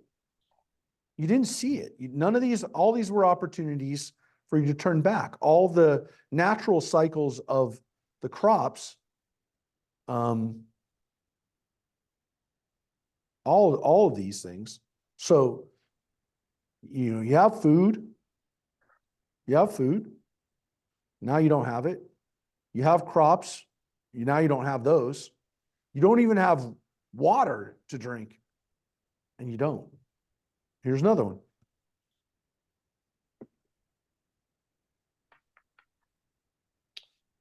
I scourged you with blight and mildew repeatedly. Your gardens and vineyards, your fig trees and olive trees were devoured by locusts. Oh, you did? No, Wait. she wrote it. No, I read that. Rain for me 3 months before the harvest time? Did I miss that? Yeah, we read that one.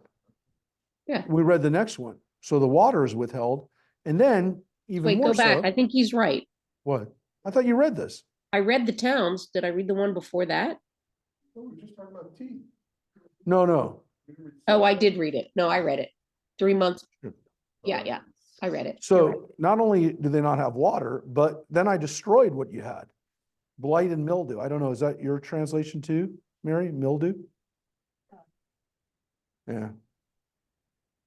Probably a little bit more serious than the mildew that you might have in your towels or your clothing.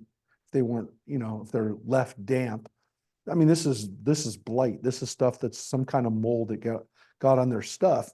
So it hit there. So you got hit by that stuff, some kind of mold or spore, some kind of disease. And then there were locusts, and you still didn't turn back.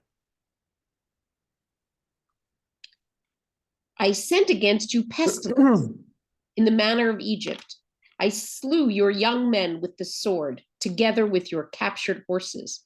And I made the stench of your armies rise in your very nostrils. Yet you did not turn back to me, declares God. Yeah, so I actually gave you dever. I gave you the plagues. I gave you plague, which if it's particular dever, which is the fifth plague, that is pretty bad plague, some kind of pestilence. And it's the pestilence, if there's any question, that you got back B'derech Mitzrayim, back in the manner of Egypt. So and then you lost in wars. You've been destroyed in battle. And I have wrought destruction among you, as when God destroyed Sodom and Gomorrah. You have become like a brand plucked from burning, yet you have not turned back to me, declares God. yeah, Sodom and Gomorrah. That's why I did to Sodom and Gomorrah. I did it to you. You would have thought that you would have seen after I did all this stuff to you that that's what's happening. And then again, he compares it to like we're still on fire, we're still burning. But again, he can't help himself, man. This guy's a herdsman. So what's he talking? A brand plucked from burning, right? From the fire. You take the brand out of the fire, it's still hot. So you've not, you're still on fire. But the guy, he's a herdsman. So he's making allusions to stuff that only like a herdsman, like he's talking like a guy who works out with the animals. It's what he knows. So when I see something on fire, oh yeah, it's like a brand when it's pulled out. Which again, think about it. It's almost like, you're the brand. Assuredly, because I am doing that to you, even so will I act toward you, O Israel. Prepare to meet your God, O Israel. Behold, the one who formed the mountains and created the wind, and whose wishes have been made known to mortals, who turns blackness into daybreak and treads upon the high places of the earth, whose name is God, the God of hosts. Yep. Eretz Adonai, Elohai Tzvaot Shemo. Adonai, the God of the hosts. So, God who formed the mountains, who created the wind. Now, again, this is a God of nature. This is a God of, but it's also a God that I speak to you. It's not just a God who is the God that animates the universe. It's a God that speaks to you. And yet we don't get it. We're not listening. So chapter 4. Now we're going to read into this next chapter. Again, this one's a little longer. Don't know if we'll finish it, but we're going to get into chapter 5. And as I shared with you, it's about halfway through. So Amos so far, though, has pretty much just been, in the last 3 chapters, just laying it out on us.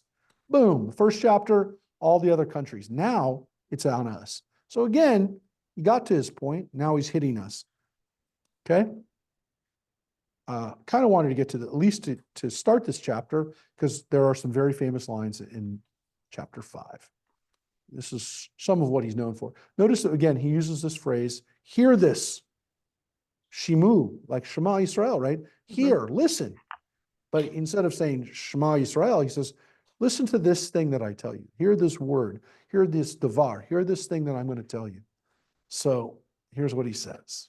Hear this word that I intone as a dirge over you, O house of Israel. Fallen not to rise again is maiden Israel, abandoned on her soil, with none to lift her up. That's pretty tough. Again, the word betulat Yisrael we had in Isaiah over and over again, and in Jeremiah, Bat Sion, and here's betulat Yisrael, virgin Israel or maiden Israel. What do you have, Mary? Yeah, it really is a better translation. Betula is an unmarried woman. Bat What maiden it means? could be, but it's a miss. Betula is a unmarried, usually virgin status. That's what it compared to in this. For thus said the sovereign God about the house of Israel, the town that marches out 1,000 strong shall have 100 left, and the one that marches out 100 strong shall have but 10 left. Thus said God to the house of Israel, seek me, and you will live. That's one of the most famous lines of Amos. Seek me and you will live. That's quoted a lot. It's quoted by Christians. And the word dershuni v'chayav in Hebrew, it's only 2 words. Seek me and you will live is 1, 2, 3, 4, 5, 6. It's 6 words in English, the translation. Unless that gets cherry picked. Yeah. Seek me and you will live. The reason, first of all, in Hebrew, it's all even more love. powerful because it's 2 words. But what people understand about this to some extent and why they take away, why they take this away, is because it appears that it's not so easy. You know, it's not as I'm here, you have to seek me. Now, it's an interesting phrase because look at how he plays off of that. Do not seek Bethel, nor go to Gilgal, nor cross over to Beersheba, for Gilgal shall go into exile, and Bethel shall become a delusion. Yeah, so don't look for God at those places that you've normally been worshiping in the north, Bethel or Gilgal. Don't go to those places. And again, we didn't hear the place Dan, which is also used a lot, right? He hasn't said Dan. He actually, the note here is cross into Judah, which means he's also saying that there was a cult place in Beersheba where people would offer up sacrifices or see God or want to go to there. But Bethel and Gilgal in particular are picked out here, right? Seek God, and you will live. Otherwise, God will rush like fire upon the house of Joseph and consume Bethel with none to quench it. And you turn justice into wormwood and hurl righteousness to the ground. Seek God. Yeah, which isn't there, but is kind of the refrain from this part. Very famous phrase here too. Because you people are turning justice into wormwood and are, trampling on Righteousness. justice, righteousness, and justice. Mishpat and tzedek. So this is a phrase that Amos uses a lot. Justice and righteousness. Mishpat and tzedek. You can understand that as law or justice, and tzedakah, righteousness, making sure things are even. But he uses the word mishpat and tzedek a lot. Well, you'll see it a lot. So some people have also focused on that. I find this next line very interesting. I'll explain why. Who made the Pleiades and Orion, who turns deep darkness into dawn and darkens day into night, who summons the waters of the sea and pours them out upon the earth, whose name is God? Yeah, well, here's a reference that we don't have a lot in the Bible to actual constellations, to actually stars. So we believe that Hima and Casil are 2 of the stars systems that we see, the constellations that we see in the night sky. Orion obviously is a very bright, Orion's belt sticks out, and Pleiades, the 7 sisters, are also very bright and oftentimes seen. They're both very, in the ancient world, were oftentimes important for ritual. They were religious symbols. And so for the Orion's belt was important. The Orion constellation was very important for Mithraic followers during the Roman period.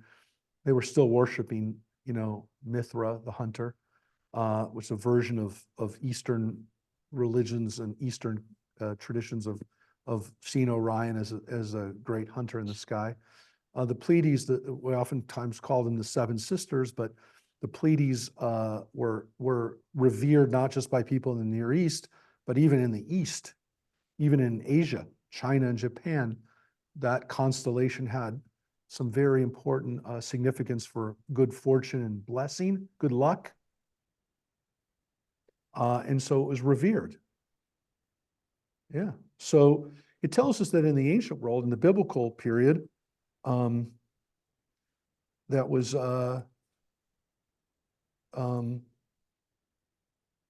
revered by people in our neck of the woods too. I don't know if anybody knows this. I'll share it with you for those who don't. If you have a Subaru, or if you've had a Subaru, you have the Pleiades on your car as a symbol. Must mention that before. Maybe. But there's our symbol for Subaru. So some people, I don't know, it's probably somebody's not happy about that. I don't know. Maybe, I don't know. But it's a, you can see, yeah, that's what some people say. But again, it's a logo that has the that's what Subaru means. It's that constellation.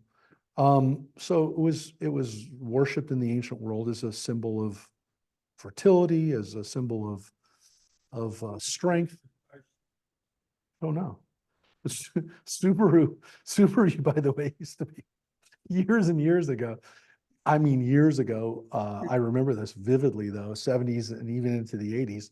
None of the Japanese car companies would sell cars to Israel because they all took part in the Arab boycott of Israel. I mean, people forget that. I mean, Coke couldn't buy Coke in the Arab countries because they sold to Israel. So Arab countries all had Pepsi. I don't care. We had the best. We had Coke, but it came to Japanese cars. We did not have the best. Israel only could buy Subaru. No, Honda, Nissan, Toyota, none of those car companies were able to sell to Israel. All the Japanese companies did, or did. But now in America, you weren't allowed to abide by the boycott. But which is why, how could Pepsi that was a big question. But that's one of the reasons why we never had Pepsi as kids, is because they abided by the boycott. And again, they said that they weren't. It was their foreign subsidiaries that were abiding by it. They had nothing to do with it. But Coke wouldn't allow that to happen. And for that reason, Coke wouldn't be sold in the Arab countries. So eventually the boycott came to an end. But I remember as a kid very vividly that Subaru was the only car. And I remember for a while, like, I don't think I don't think I had a Honda until I was in college. Like, we couldn't get, like, my dad was like, we're not getting Japanese cars because they're abiding by this boycott. So anyways, they had Subaru in Israel. I don't know, that has nothing to do with it other than I'm telling you, I mean, I have more of an affection for them because they never went along, but they probably like didn't sell many cars. So they were like, whatever, we'll sell in Israel. But anyways, these constellations were but they were worshipped by the ancients as symbols, these stars. I think it's interesting because we're going to get another reference to this in particular, to the worship of stars and how common it was in the ancient world. And the fact that Amos is pointing it out is telling you God created it. God created these stars. These aren't gods. These aren't things to worship. They're God. God's created them. God's made them. God makes the waters come out. Again, for people who worshiped the oceans, no, these are all parts of God, right? It is God who hurls destruction upon strongholds so that ruin comes upon fortresses. They hate the arbiter in the gate and detest the one whose plea is just. Assuredly, because you impose a tax on the poor and exact from them a levy of grain. You have built houses of hewn stone, but you shall not live in them. You've planted delightful vineyards, but shall not drink their wine. And so you can see you've taken advantage of the poor and you're going to pay the price for it. So you've worshiped other gods. That's definitely there. But look at how you're treating people too. For I have noted how many are your crimes and how countless your sins. You enemies of the righteous, you takers of bribes, you who subvert in the gate the cause of the needy. Assuredly, at such a time, the prudent keep silent, for it is an evil time. Seek good and not evil, that you may live, and that the Eternal, the God of hosts, may truly be with you as you think. Now that is also one of the more famous lines. Because look at what you're doing. You're taking advantage of the poor. You've created an unjust society. And he says, same words, seek dear shutov, not evil, that you may live. And let me be with you as you think, or as you read this. And here's the very, very famous line. Hate evil and love good, and establish justice in the gate. Perhaps the Eternal, the God of hosts, will be gracious to the remnant of Israel. Yeah. Hate evil and do good. I'm sorry, to the remnant of Joseph. Yeah. Hate evil and do good. And again, Sharit Yosef, it's usually Sharit Yisrael. 9 times out of 10, it's the remnant of Israel. Mhm. Here, it's just the remnant of Joseph. Well, he's, talking about the 2 biggest tribes, Ephraim and Manasseh. Yeah, But yeah, it's pretty wild that he's speaking to people like that. But again, this phrase, hate evil and love good. It's one thing just to hate evil. You got to do both. And again, correct, hate evil. You can't just love the Dodgers. You have to hate. Yeah, I like that. I like that one. I like that one, Mike, as we get into baseball season. You got to hate them. So establish justice at the gate. Again, make sure that justice is in your city. Assuredly, thus said God, the sovereign, the God of hosts, in every square there shall be lamenting. In every street, cries of, ah, woe, and the farmhand shall be called to mourn, and those skilled in wailing to lament. Yeah, and again, it's oh woe, ho ho. Oh, That's what it says. Yeah. For there shall be lamenting in every vineyard too, when I pass through your midst, said God. Oh, you who wish for the day of God, why should you want the day of God? It shall be darkness, not light. Now, this phrase is an interesting one because it tells us that the day of God, the one that we heard about also in the prophet Joel, Yom Adonai, it tells us that some people see it as a good time, but other people are telling you it's going to be a time of justice. It's going to be a time of punishment. It's going to be a time when those who are going to get what's coming to them. And so it shows us that the day of God depended on where your point of view was. Was it going to be good, or was it going to be the time of vengeance? I guess it depends. And you hear that even today from people when it comes to the day of judgment, whatever you want to call it, whatever the day of judgment's going to be. People say it's going to be good, it's going to be bad. I guess it depends on your vantage point, whether you feel this is a day of punishment. So he's telling him, for you people, it is not going to be good. As if someone were to run from a lion and get attacked by a bear, or upon making it indoors, were to lean their hand on the wall and get bitten by a snake. Surely the day of God shall be not light, but darkness, blackest night, without a glimmer. Yeah, and so you can see from the frying pan into the fire, right? So again, a guy who's a shepherd is going to be, I dealt with a lion, and then I ran away from the lion, and oh no, there's a bear. So this is there's nowhere to run, right? It's serious, right? Lions, yeah, lions and bears, and snakes. Oh my, he's got a snake in the house, right? It's like I went in my house. Oh, wow, I got in my house. Oh no, there's a snake in the house. So it's very, very, it's a very powerful image. Yeah. I loathe, I spurn your festivals. I am not appeased by your solemn assemblies. If you offer me burnt offerings or your grain offerings, I will not accept them. I will pay no heed to your gifts of fatlings.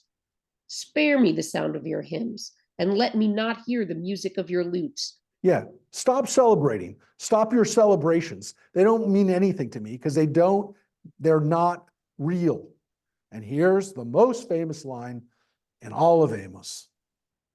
but let justice well up like water, righteousness like an unfailing stream. Yeah, that's a horrible translation. What is the, Mary, what does the King James say?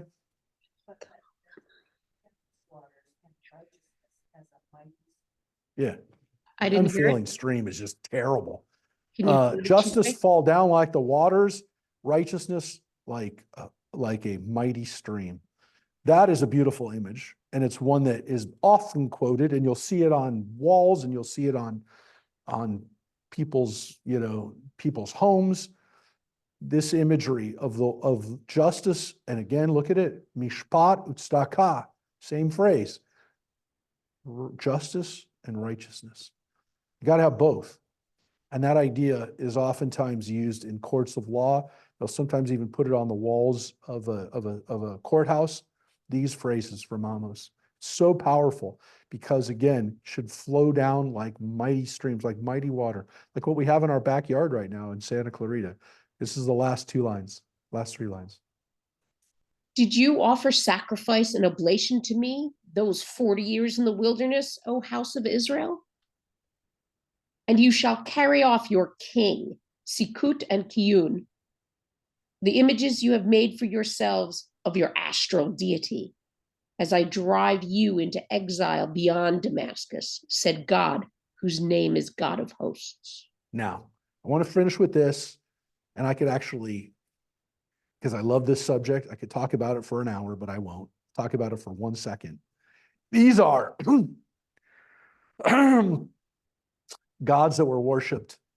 What is the translation you've got, Mary, for Sikut and Kiyun?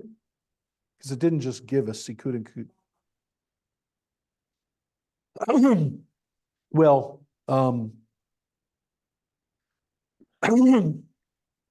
that's not a good translation because it's clearly Kivan, Kiyun. They're images, they're deities. Anybody else? John, what do you have in there? Okay. Anybody else have anything for Sikut and Kiyun? These are planets. These are things, again, that you see in the sky.